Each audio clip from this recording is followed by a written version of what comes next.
I used to think the worst thing a family could do was forget you. But I was wrong. Sometimes they remember exactly who you are and hide it from you. Clara Bennett sat in her car outside her mother's farmhouse, staring at the front door like she no longer had permission to walk through it. The funeral had already ended. Nobody called to ask where she was. Nobody waited.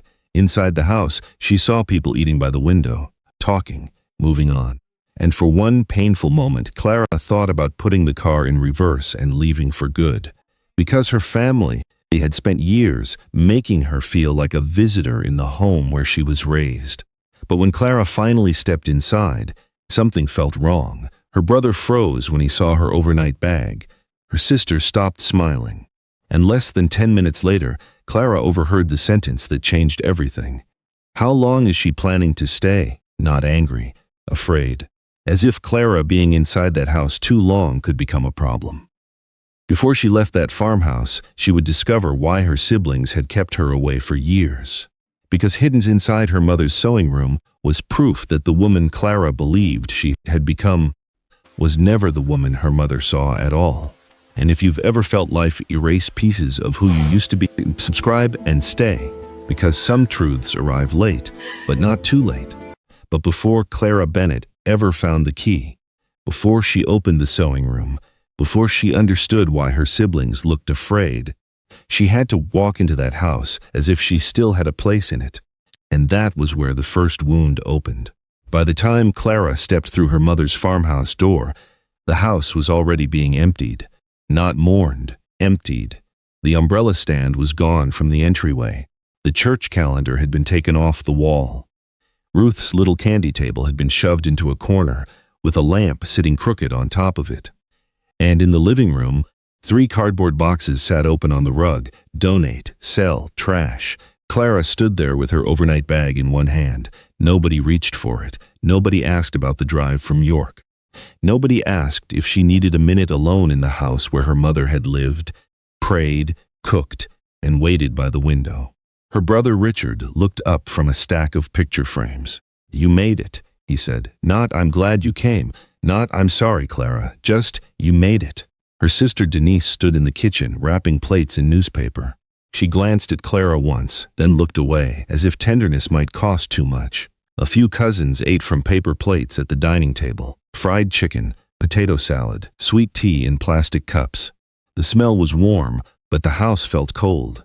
Then Clara noticed the empty space by the front window. Her mother's chair was gone. Ruth's chair had always sat in that light. She read there, folded towels there, watched the road there. Sometimes when Clara called, Ruth would say, "I'm in my chair," looking out. Now only a square dent remained in the carpet. Clara swallowed. "Where's Mama's chair?" Denise kept wrapping a plate. Richard moved it to the garage. The fabric was worn through. That was all. Richard cleared his throat. "Realtors coming Monday. We're trying to get ahead of things." "Monday?" Clara asked. Denise looked at her then. "It's easier if we don't drag this out. Easier." Clara wanted to ask when they had decided. Why nobody had waited. Why grief had turned into packing tape before the day was even over. But old habits are stubborn, so she only nodded. Then she set her overnight bag beside the staircase.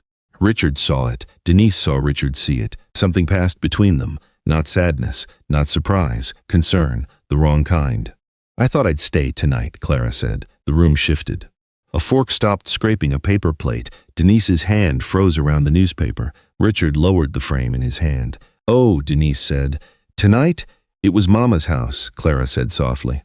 "I thought one night wouldn't hurt." Richard looked toward the back hallway. Clara followed his eyes.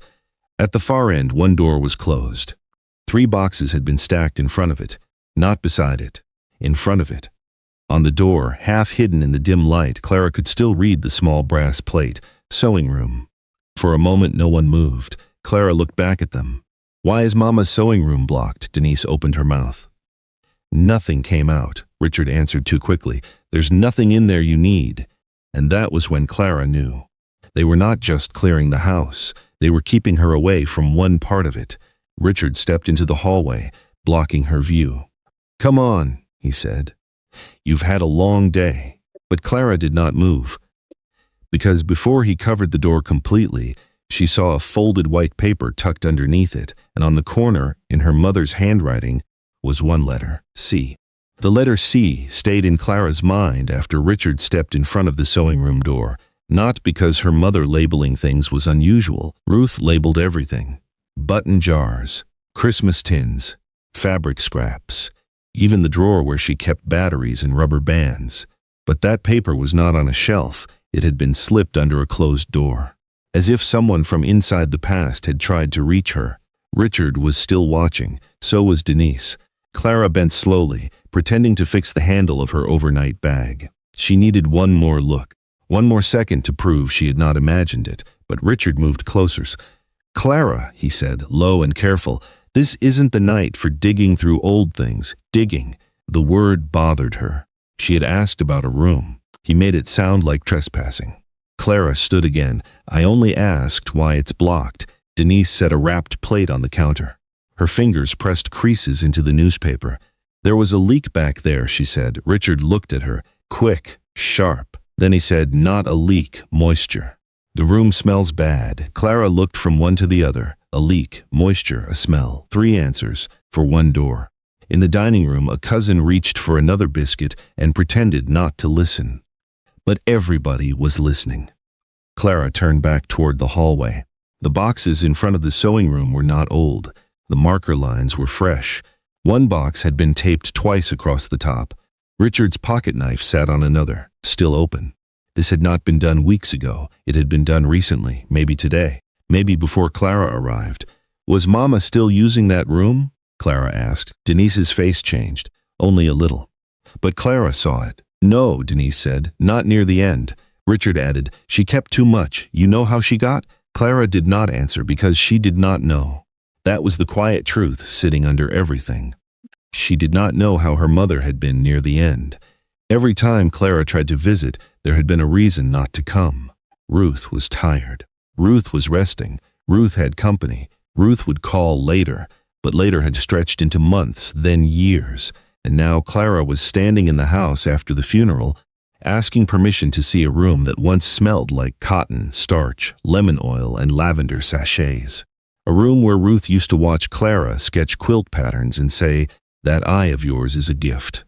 Richard picked up the pocket knife and folded it shut. "We'll handle that room tomorrow. We."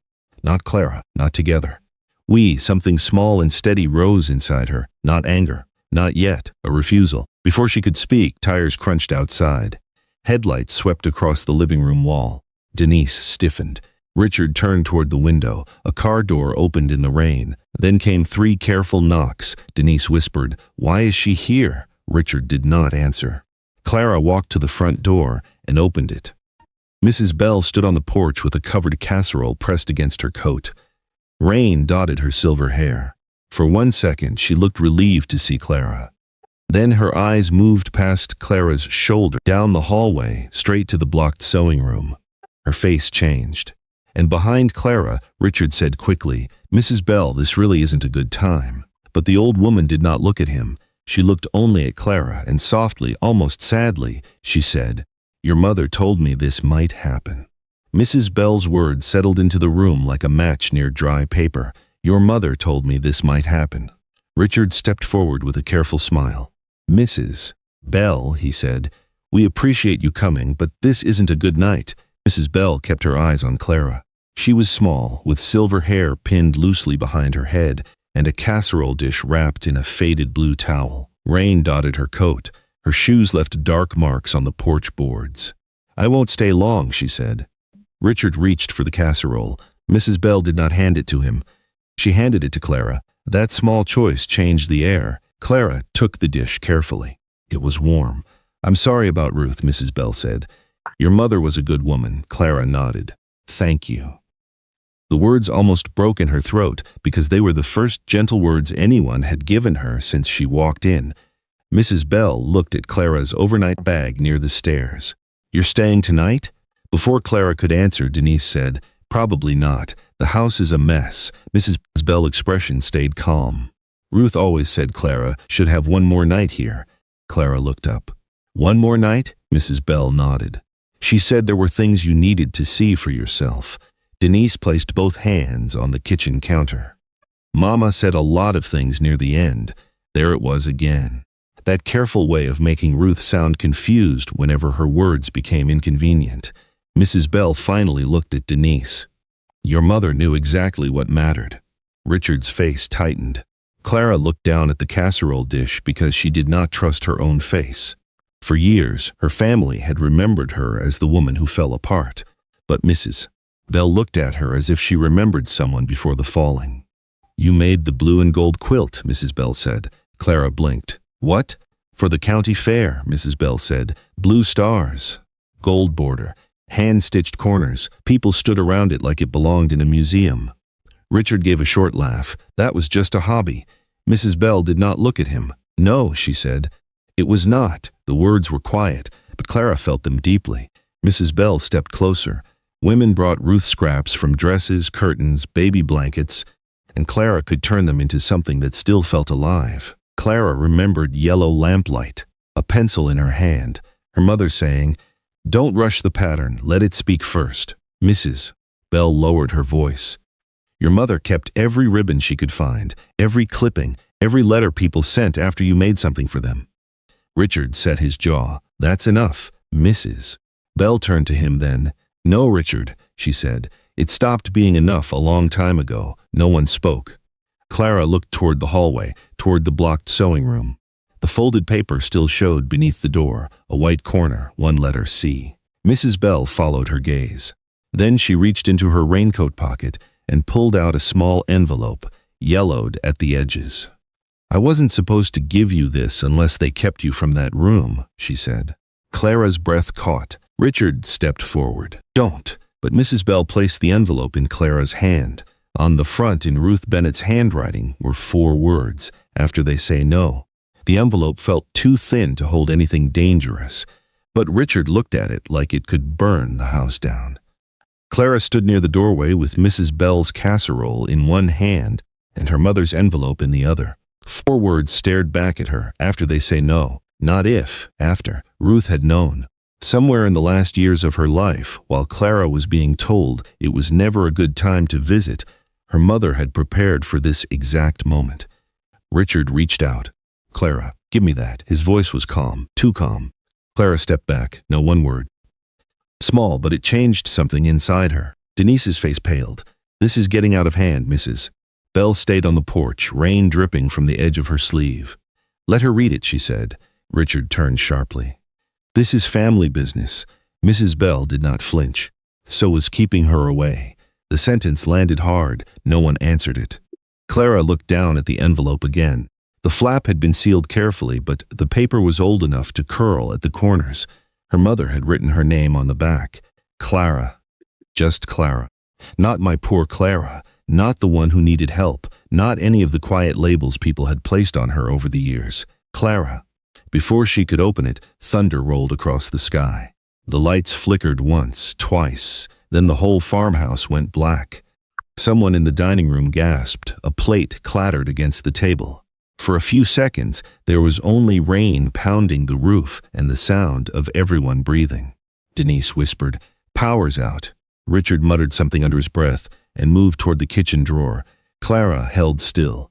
In the dark, the house felt different, older, closer, as if all the things removed from the walls had not really left, only stepped back to watch. Richard found a flashlight and clicked it on. The beam swept across the room, catching the boxes, the empty window space, Mrs. Bell's wet shoes, Clara's overnight bag by the stairs. Then it passed over the hallway, over the sewing room door.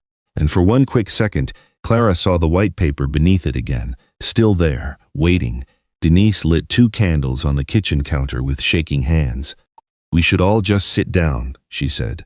No one is opening anything tonight. Clara looked at her. Why? Denise swallowed. Because it's late. It's barely 7. Because there's no power. I can read by candlelight. Richard's flashlight snapped toward her face. Because Mom is dead, Clara. And some of us are trying to handle this like adults. That one hurt. Not because it was loud. Because it was familiar. The old suggestion that Clara's feelings were always the problem. But this time she did not fold under it. She set the casserole on the side table. Then she placed the envelope against her chest. "I am handling it like an adult," she said quietly. "I'm asking why my dead mother had to send a message through the neighbor." The rain beat harder against the windows. Richard looked away first. That told Clara more than an answer would have. "Mrs." Belle stepped back from the doorway. "Road's flooding by the creek," she said. "Nobody's leaving soon." Denise closed her eyes. Richard stood very still.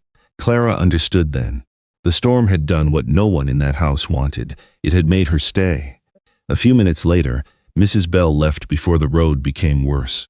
But before she went, she touched Clara's arm and whispered, "Don't let them rush morning." Then she disappeared into the rain. The farmhouse settled into candlelight. Richard said they would talk after everyone calmed down. Denise said Clara could sleep in the small room upstairs. But Clara did not go up. She waited. She watched. And near midnight, when the cousins had left, when Denise's door had closed, when the rain covered every small sound, Clara heard a floorboard creak in the back hallway. Then a key turned softly. Inside the sewing room door. The sound was small, almost gentle, a key turning in an old lock, but to Clara it felt louder than the thunder. She stood in the dark hallway, one hand against the wall, listening. The farmhouse was quiet except for the rain, no cousins, no plates, no soft funeral voices pretending everything was normal. Just the storm, and someone moving where they had told her not to go. A thin line of flashlight appeared beneath the sewing room door. Clara did not call out. She did not rush forward. At 62, she had learned that people revealed more when they believed no one was watching. So she stayed still. The door opened a few inches. Richard stepped out. He had a flashlight tucked under one arm and a flat brown portfolio pressed against his chest. The kind artist used, wide, stiff, old. He looked down the hallway once. Clara held her breath. The shadows kept her hidden near the stairwell. Richard closed the sewing room door with care. Then he locked it again. Not quickly, carefully, as if he had done it before. He walked toward the kitchen, his shoes soft against the floorboards. Clara followed at a distance, far enough that the rain swallowed her steps. At the side door, Richard paused. He pulled on his coat, opened the door, and slipped outside into the storm. Cold air moved through the kitchen. Clara watched from the doorway as his flashlight crossed the yard. He went straight to his truck, opened the passenger door, placed the portfolio inside, then covered it with an old gray blanket. Clara's fingers tightened around the stair rail. So there was something in that room, something flat, something worth hiding before morning. When Richard came back inside, Clara had already moved into the parlor. She stood near the window, looking out as if the storm had woken her. Richard stopped when he saw her. "You're still up?" Clara turned slowly. "Couldn't sleep?" His eyes searched her face. For a moment, Clara thought he might ask what she had seen, but he only said, "You should try. Tomorrow will be long." Tomorrow, that word sounded like a door closing. He went upstairs. Clara waited until the last floorboard groaned above her. Then she moved, not to the sewing room. Not yet. She went to the kitchen. If Ruth Bennett had left an envelope with Mrs. Bell, then Ruth might have left something else inside the house. Clara opened the drawer where Richard had found the flashlight, old twist ties, a church pen, receipts, no key. She checked the blue sugar tin on the counter. Nothing.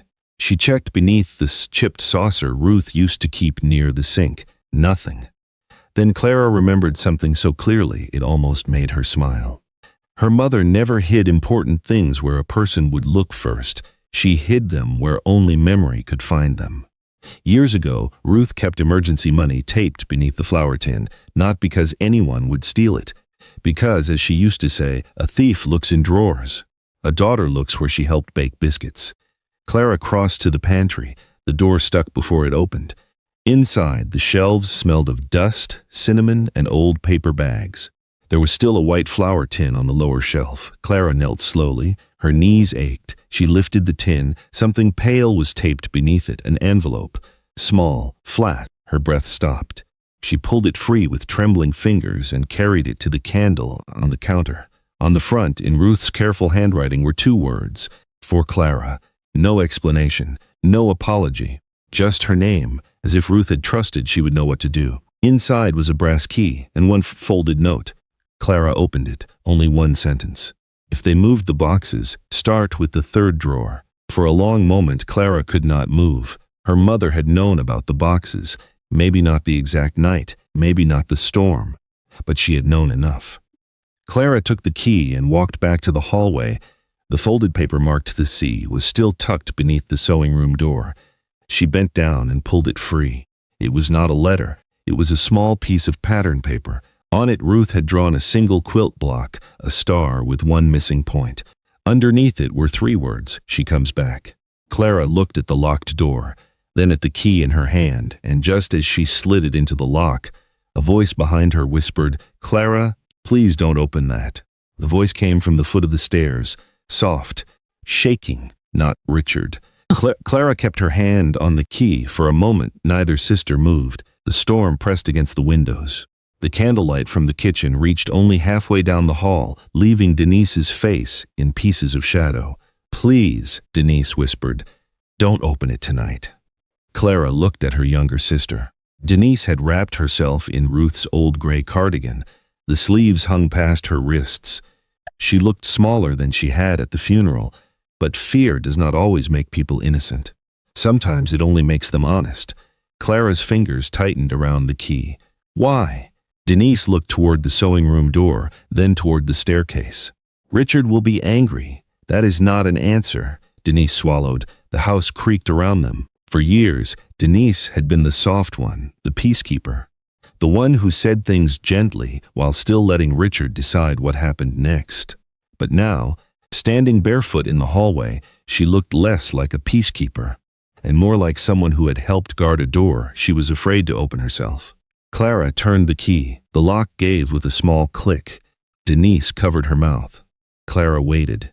No one came down the stairs. No floorboard shifted above them. So Clara pushed the door open. The smell reached her first, not mildew, not rot. Lavender.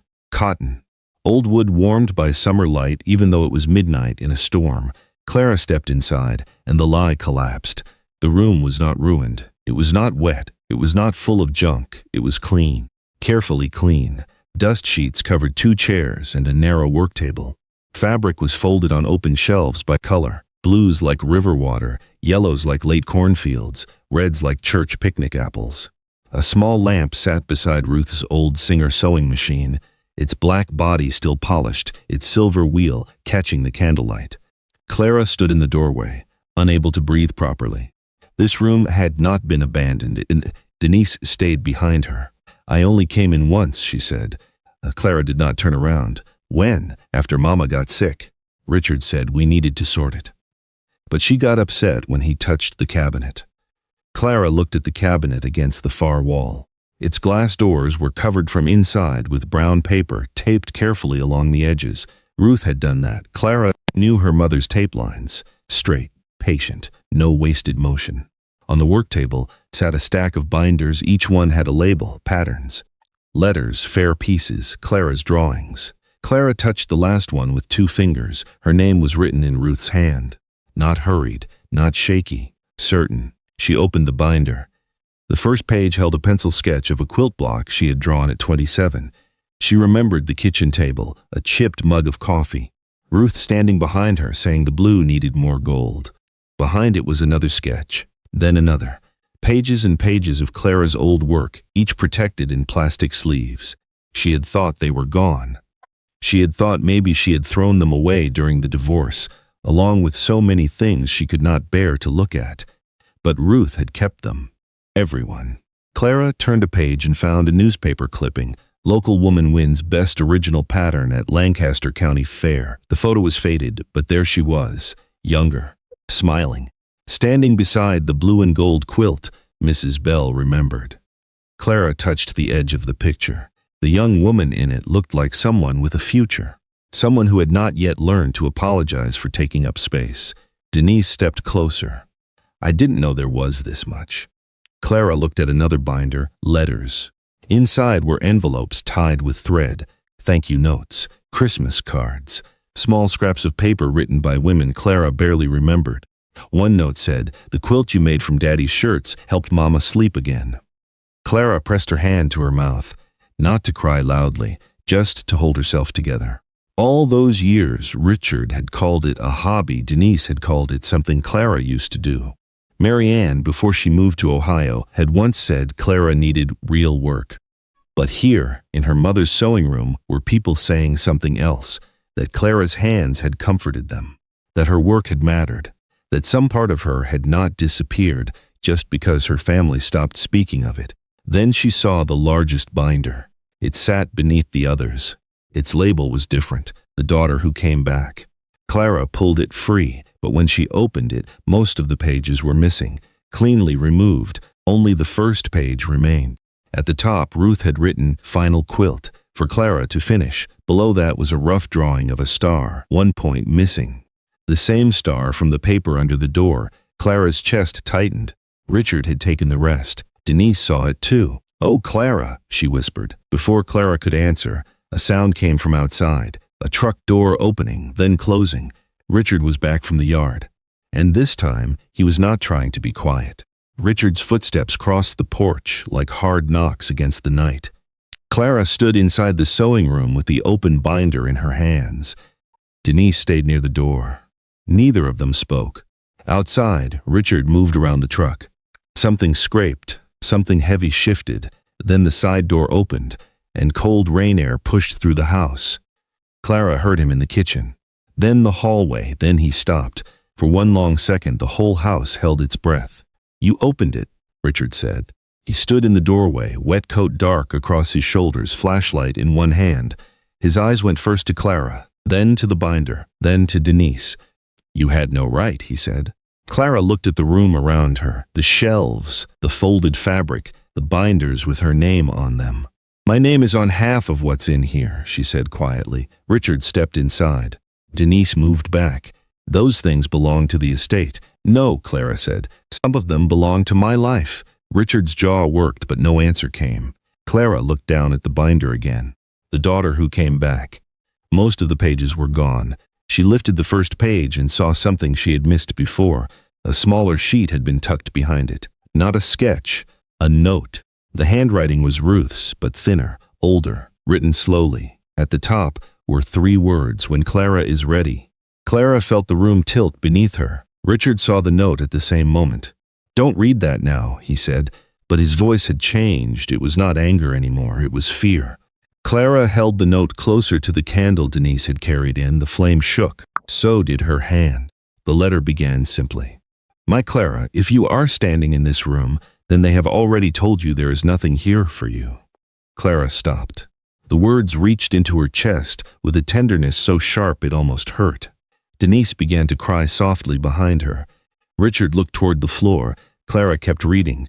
Ruth wrote that she had saved Clara's drawings because Clara had stopped saving herself. She wrote that after the divorce, the family started speaking about Clara as if one broken marriage had explained her whole life. She wrote that Clara's gift had never been small. Not because quilts made money, not because ribbons impressed people, but because Clara could take what others were ready to throw away: old shirts, worn dresses, baby blankets with stains that would not lift and make them feel loved again. Clara's eyes blurred. She read the next line twice.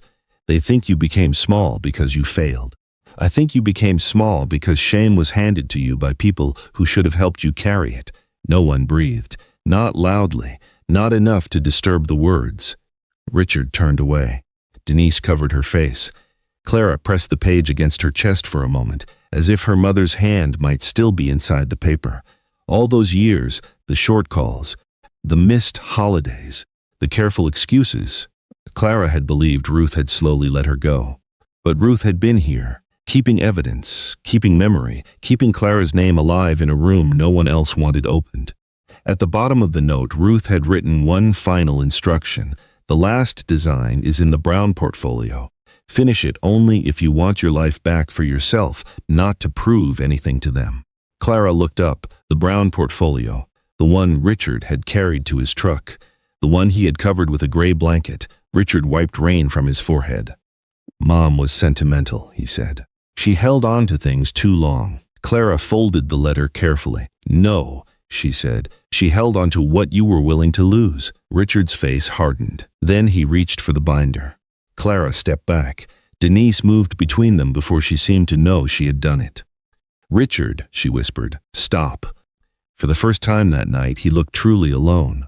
Then, from inside his wet coat, something slipped and fell to the floor. A photograph. Old. Bent at one corner. It landed face up near Clara's shoe. She looked down. It was a picture of Ruth sitting in this very room, holding the unfinished star quilt across her lap. And behind her, on the wall, was a handwritten sign Clara had never seen before. For the daughter they forgot. The photograph lay between them like a witness.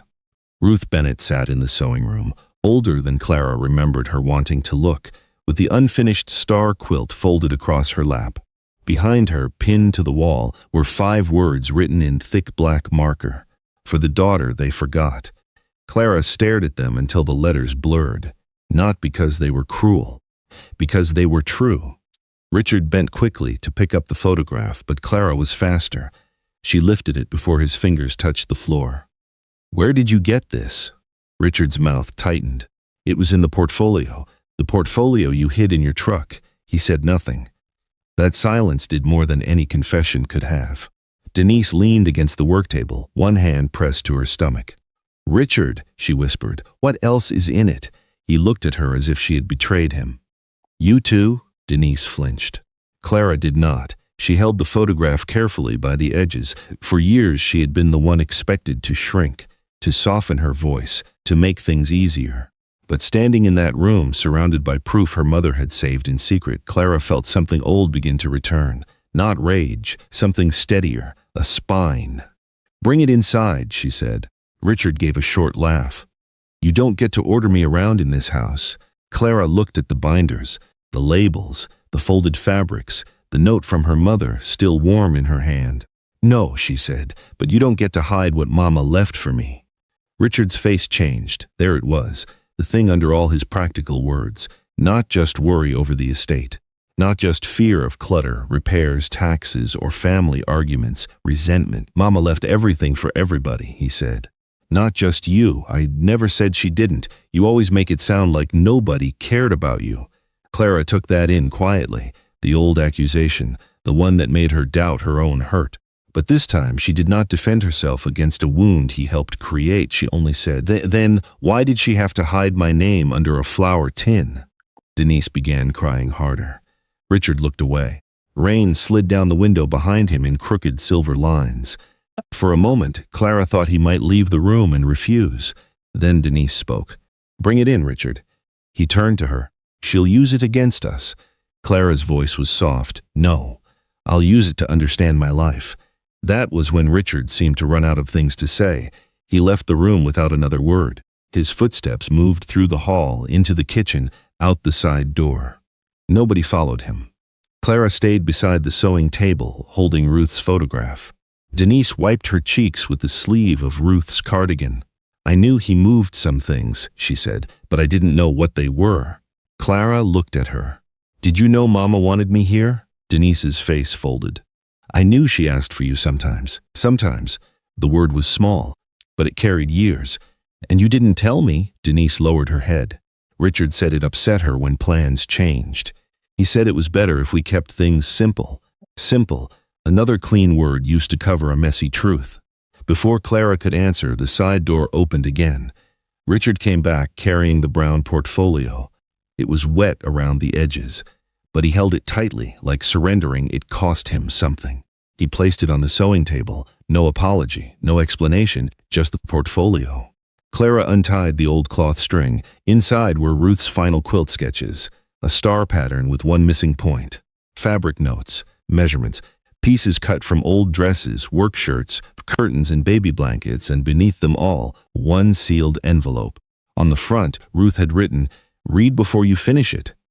Clara reached for it, but Richard put his hand over the envelope. "Before you open that," he said, "there's something you need to know." Clara looked at his hand, then at his face. For the first time all night, Richard did not look angry. He looked ashamed. Richard's hand stayed over the envelope. For once, he was not trying to look in charge. He looked tired, older. as if the rain had washed something off him and left only what he had been hiding underneath. Clara did not pull the envelope away. She waited. Denise stood beside the work table, still wrapped in Ruth's cardigan, her eyes red from crying. The sewing room felt smaller now, not because of the walls, because truth had entered it.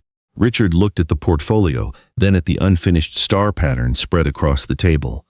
"Mama asked for you," he said. The sentence was quiet, but it struck harder than thunder. Clara's face did not change at first. She only blinked. When? Richard swallowed, more than once. Denise covered her mouth. Clara looked at her brother. Every old excuse came back to her. Ruth was resting. Ruth was confused. Ruth had company. Ruth would call later. All those small closed doors stacked across years. Richard rubbed both hands over his face. "She would get upset after she talked to you," he said. "She'd cry. She'd ask when you were coming.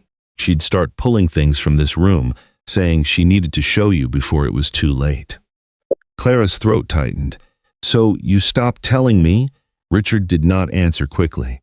That was answer enough. "I thought I was protecting her," he said. Clara looked at the protected binders, the labeled shelves. The drawings Ruth had saved with more care than anyone had shown Clara in years. "No," Clara said softly. "You were protecting the version of things that made you comfortable." Richard flinched. Denise whispered, "Clara," but Clara did not raise her voice. She did not need to. "You let me think she had forgotten me." Richard's eyes filled, but no tears fell. "She never forgot you." That almost broke her, not because it healed anything, because it came too late to hear from the person who mattered. Clara looked down at the envelope. "Read before you finish it." This time, Richard moved his hand away. Clara opened it carefully. Inside was one sheet of paper and a small photograph. The photograph showed Ruth sitting beside the old Singer machine. Her hand rested on a pile of cut fabric. She looked frail, but her eyes were clear. On the back, Ruth had written, "Tell Clara the room waited."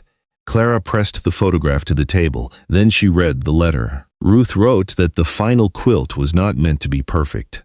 It was meant to be finished. She had chosen pieces from old family clothes, feed sacks, curtains, and leftover scraps from Clara's early work. Every piece had a reason. A blue strip from the dress Clara wore the year she won the county fair ribbon. A gray piece from Ruth's church coat. A yellow square from kitchen curtains that once hung over the sink. And at the center, a missing star point. Ruth had left that part blank on purpose. "You will know what belongs there," Ruth wrote, "not because they tell you, because your hands will remember before your heart does." Clara sat slowly in the chair by the sewing table. The room blurred, not with weakness, with recognition. For 30 years, she had thought her gift had dried up, but maybe it had only been buried under shame, bills, divorce papers, and family silence. Maybe the part of her that could make beauty from scraps had not died. Maybe it had been waiting behind a locked door. Denise touched the edge of the yellow fabric. "Mama wanted you to finish it." Clara nodded, but fear came with the thought. Her hands were older now, stiffer, slower, her eyes tired faster. Her life was smaller than it used to be. "What if I can't?" she whispered. Richard looked at the floor. Denise had no answer. Then Clara saw something tucked beneath the sewing machine pedal, a folded card. She reached down and opened it. Ruth's handwriting again. Only one sentence. A crooked stitch still means a living hand was there. Clara let out a breath that sounded almost like a laugh, almost like grief. She pulled the chair closer. Outside, the storm was weakening. Inside, the house seemed to grow still around her. Clara threaded the needle slowly, once, twice. Her fingers trembled. The thread slipped free. She tried again. This time it held. Denise stood behind her, crying without sound. Richard stayed near the doorway. No one spoke. Clara chose a small piece of blue fabric first. The one from the dress. She placed it where the missing star point should begin. Then she lowered the needle. The first stitch was uneven. The second was better. The third felt familiar. And just before Dawn touched the window glass, Clara heard a car pull into the driveway. Not Mrs. Bell, not a cousin. A stranger's headlights swept across the sewing room wall. Richard looked outside and went pale. "The realtor," he said. Clara looked up from the unfinished quilt, and this time, she did not take her hands off the fabric. The realtor's knock came just after dawn, 3 clean taps, too polite for what it meant. Clara sat at the sewing table with Ruth's unfinished quilt beneath her hands. The first blue star point was stitched crookedly into place, small, uneven, alive. Richard hurried toward the front door. Denise stood beside Clara, still wrapped in Ruth's gray cardigan. For the first time all night, Denise did not move away from her. The realtor stepped inside with a leather folder tucked under his arm. His shoes left wet marks on the old floorboards. "I'm sorry," he said. "Road cleared sooner than expected." Richard forced a smile. "We're not quite ready back here." Clara lifted her head. "Yes," she said, "we are." The hallway went quiet. The realtor looked past Richard and saw the boxes pushed away from the sewing room door. He saw the shelves, the binders, the fabric, the old Singer machine, the quilt spread across the table. Then he looked at Clara. "I didn't realize all family members were present." There it was, one simple sentence, and somehow it gave Clara back what the house had taken from her the day before. A place, a name, a right to stand there. Clara picked up Ruth's letter. "This room cannot be included in any sale until everything is inventoried." Richard's face tightened. "Clara." "No," she said softly, not angry, certain. "My mother preserved designs, letters, clippings, photographs, and quilt work in this room. Some of it belongs to the estate. Some of it belongs to me. And some of it belongs to the history of this county." The realtor nodded slowly. "That should be documented before listing." Richard looked away. This time he had no quick answer. By noon, Mrs. Bell was back at the farmhouse. By evening, she had called someone from the Lancaster County Heritage Museum. And 2 days later, strangers stood in Ruth Bennett's sewing room wearing white gloves and speaking in careful voices. They did not see junk. They saw records. Women's names written on envelopes. Fabric cut from church dresses. Letters from daughters who had lost mothers. A yellowed fair clipping with Clara smiling beside a blue and gold quilt. One museum woman held the clipping for a long moment and said, "So many women disappear because no one thinks their work is worth saving." Clara looked at Ruth's shelves. "Yes," she said. "I know. The farmhouse was not saved forever. That would have been too easy." But it was not sold in silence. The room was photographed, the binders were catalogued, the letters were copied. The final quilt was finished, and weeks later it hung at the old Grange Hall outside Lancaster, under plain lights, above a row of folding chairs. Nothing about the night was fancy. Coffee in silver urns, lemon cookies on paper plates, raincoats hanging near the door. But people came, more than Clara expected. Mrs. Bell came first, then old neighbors. Then women who remembered Ruth. Then people Clara did not remember at all. One man brought a faded photograph of his mother wrapped in a quilt Clara had made after their house fire 30 years earlier. He handed it to her with both hands. She said it made the new house feel less empty. Clara touched the photograph gently. For so many years, she had believed her work had vanished, but it had been living in other people's homes, other people's grief, other people's memories. When Clara stood to speak, Richard sat in the back row. Denise sat closer, holding a tissue in both hands. Clara did not shame them. She did not need revenge to make the truth stand up. She looked at Ruth's finished quilt and said, "My mother did not leave me a fortune." The room grew still. "She left me evidence." A few people wiped their eyes. She saved proof that quiet work is not empty work, that a woman's life can be folded into fabric, tucked into drawers, and still be waiting for someone brave enough to open the door. Richard lowered his head. Denise cried without hiding it. And Clara Bennett stood beneath that quilt, no longer the daughter they forgot. The daughter who came back. Months later, Clara moved into a small cottage near town. The spare room caught morning light, just like Ruth's sewing room had. She placed the old Singer by the window. She hung Ruth's note above it. The room waited. On Saturdays, women came with old shirts, baby blankets, worn dresses, and stories they could barely say out loud. Clara showed them how to cut carefully, how to match colors, how to make something warm from what life had left behind. Every morning she turned on the sewing room light herself, and every morning it answered the lie she had carried for years. She was still here, she still mattered, and some truths arrive late, but not too late.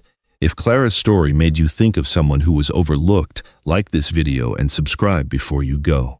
Because stories like hers disappear when no one stays to hear them. And tell me in the comments, should Clara forgive Richard and Denise? Or is moving forward without their permission the real forgiveness?